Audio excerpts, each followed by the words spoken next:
Bismillahirrahmanirrahim. Assalamualaikum warahmatullahi wabarakatuh.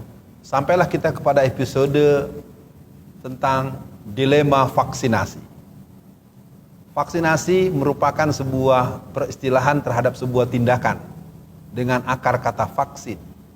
Vaksin adalah satu bentuk pelumpuhan kepada jenis penyakit yang sebetulnya dia menjadi sebuah bentuk antitesis daripada penyakit yang akan dianggap dilemahkan atau disembuhkan. Dan ingat bahwa vaksin bukan obat penyembuh. Vaksin berjalan tidak bisa instan. Semua orang tahu dulu ada vaksin difteri, vaksin polio, bahkan ada penyakit yang sangat terkenal, yang sangat menimbulkan korban yang banyak, yaitu AIDS. AIDS. AIDS adalah sebuah bentuk penyakit karena pola relasi seksual yang bersifat menyimpang. Selama lebih dari 40 tahun berkembangnya wabah AIDS di mana-mana, di seluruh dunia, sampai hari ini belum ada vaksin yang bisa dipakai. Bagaimana kita bisa memahami vaksin itu menjadi sesuatu yang solutif atau solusi? Sementara kita tahu COVID-19 itu baru berjalan 1,5 tahun atau 2 tahun kurang. Ada pertanyaan serius. Lalu kenapa Indonesia, negeri ini kelihatan begitu emosional? Bahkan kita mendengar pernyataan dari para pejabat-pejabat publiknya, mengharuskanlah, mengancam pidana lah, ingin memberikan denda lah. Padahal kalau mereka sebagai pengelola negara mau membaca dasar undang-undang, membaca dasar-dasar yang berhubungan dengan ketentuan undang-undang kesehatan dan pelayanan kesehatan masyarakat, mereka harusnya malu. Vaksinasi kalaupun memang dilakukan, dia adalah hak, bukan kewajiban, bukan keharusan, apalagi dengan ancaman.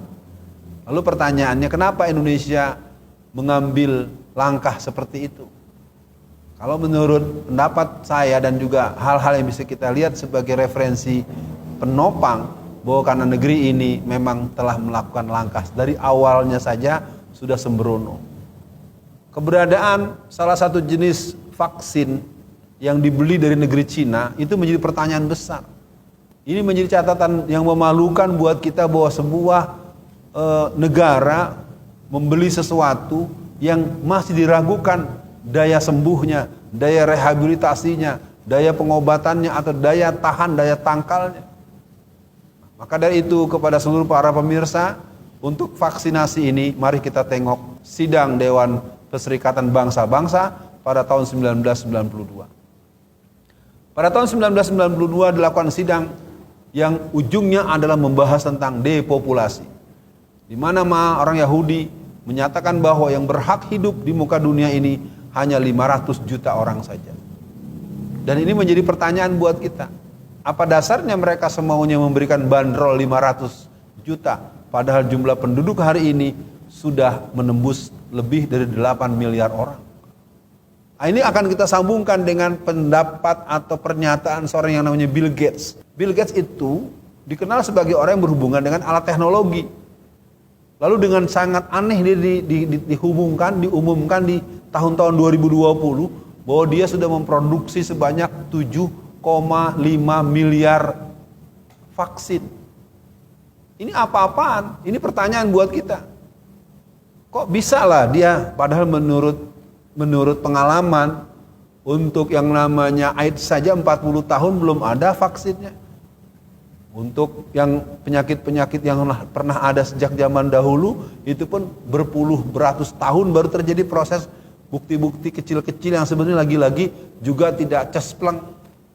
Nah, jadi kembali bahwa vaksinasi di negeri kita menjadi alat untuk menakut-nakuti masyarakatnya, mengancam sebagai bentuk kedunguan, sebagai bentuk ketidakberdayaan mengelola negara untuk memberikan pelayanan kesehatan yang membahagiakan pada rakyatnya. Lalu pertanyaannya adalah bagaimana sikap masyarakat? Kelihatannya masyarakat tetap harus bertanya kepada para dokter. Karena sepengetahuan saya, dokter-dokter lebih banyak menganjurkan ditunda dulu. Karena ada uji klinis yang belum selesai. Bahkan ada tokoh anak PKI yang menulis buku Aku Bangga Anak PKI yang bernama Ripka Ciptaning beberapa waktu yang lalu dalam sidang di sebuah acara resmi di DPR RI, dia menyatakan bahwa dia tidak mau divaksin. Sebagai seorang dokter, tentu dia punya alasan. Tetapi bahwa dia adalah orang yang mengatakan bahwa aku anak PKI, juga satu catatan yang tidak boleh dilupakan. Apa itu maksudnya? Supaya vaksinasi dimensi rehabilitasi kesehatan, bentuk antisipasi, bentuk pencegahan, dan bentuk-bentuk yang bisa memberikan daya imunitas yang kuat di kalangan masyarakat. Artinya, vaksinasi merupakan hal yang kontroversi. Vaksinasi masih menjadi hal yang sangat polemik. Ketika sebuah aktivitas yang belum jelas duduk persoalannya, sebaiknya ini jangan diteruskan dulu, harus dihentikan. Pertanyaannya, kenapa MUI begitu cepat mengeluarkan fatwa yang berhubungan dengan ini, padahal ini mempunyai resiko bermata dua. Sama dengan yang dilakukan oleh pihak BP POM.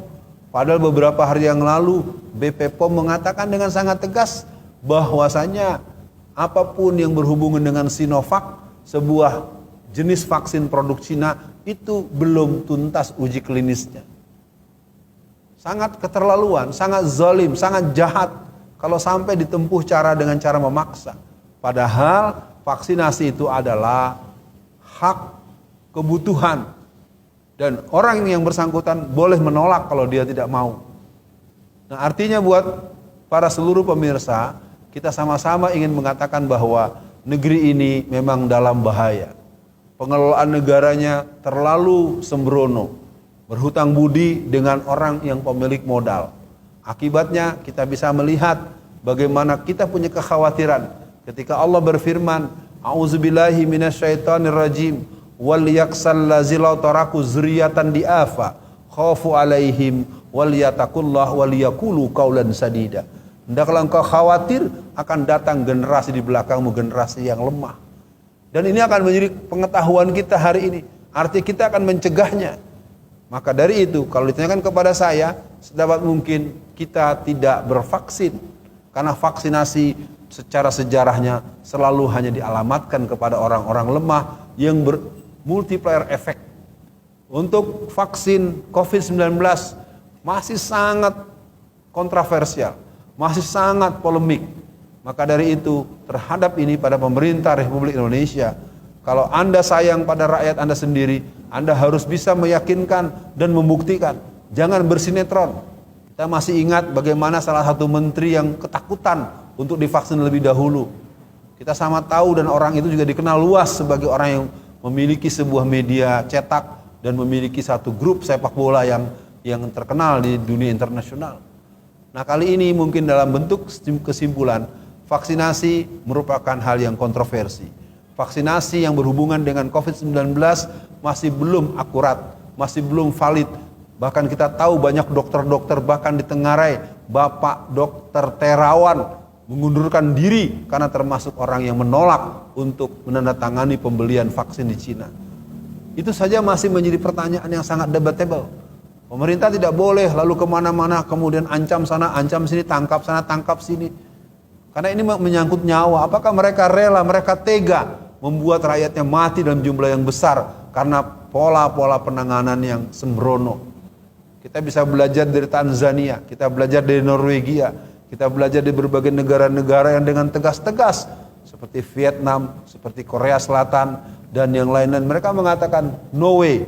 Semoga menjadi perhatian buat seluruh bangsa Indonesia, kaum muslimin, dan kita semua yang ingin kesehatan untuk semua, sehat dunia akhirat. Kita menjadi orang yang senantiasa mendapatkan kebahagiaan, bukan dengan cara-cara yang licik dan licin, culas, dan sesungguhnya menunjukkan ketidakmampuan mengelola negara dengan cara yang baik. No way vaksinasi, karena kita belum punya kepastian. Assalamualaikum warahmatullahi wabarakatuh.